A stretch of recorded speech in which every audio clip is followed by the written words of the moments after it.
This is KUGAN Cassius. We're at the Printworks here in Manchester for the weigh-in for Rock and Roll. With me, I've got a very sharply dressed GLEN McCRORY. An old-fashioned gangster, Glenn. Yeah, thank you very much. You do. One of them old Al Capone type figures. Is that what it is? Until you start speaking in your Geordie accent. I must have gotten dressed in the dark today. I want to start with Matthew MACKLIN and Golovkin this weekend. We all know how much of a, it's been over-publicised what a tough task it's going to be for MACKLIN to do this, but how good is Golovkin in your opinion? Well, I think this is going to be a gauge, a very, very good gauge, because we know exactly what Matthew MACKLIN's like. We know the form of him, but Golovkin has looked very good. He's one of the fighters that, draws oohs and ahs when he lets his punches go, because he's a big puncher, very, very accurate, looks as if he's got bundles of talent.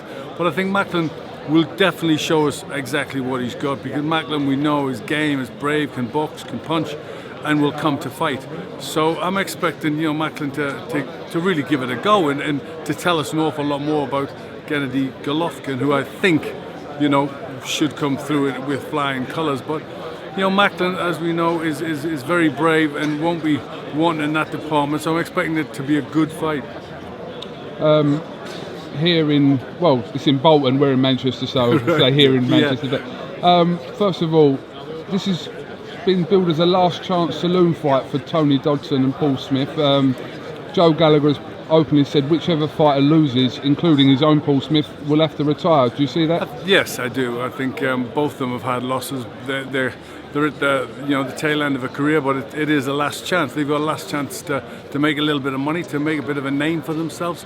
And I think it's really about who's the fresher and who wants it more. It's a Liverpool derby, so there's going to be plenty of passion and pride at stake. But I think Paul Smith's done it once. He's on the slightly better form, so I can see him doing it again. Also on the bill, Gavin Rees. A few months after his defeat to Adrian Broner back in February, taking on Anthony CROLLA, who hasn't been through the best of times as well. So how do you see this fight? It's another one. It's a very, very good fight. Quite evenly matched. It's really about who's got more left. What had the Adrian Broner fight took out of Gavin Rees. That could be very, very telling. What hunger Rees has still got. At this stage in his career. I think CROLLA. There's no arguing about that. He wants it. He's training very, very hard. I think he might just be the hungrier fighter and might just have a little bit more on the day. Big fight potentially could happen. Nelson versus McCRORY. What would happen? I think Nelson wouldn't show up for one thing, but if he did show up, he would be embarrassed. Just plain and simple. Plain and simple. Embarrassed by the stealth and great shape that I'm in currently. All right, Glenn. Thank you very much for talking to us, and we look forward to a great night on Sky Sports tomorrow night. Excellent. Thank you. It's going to be a good night.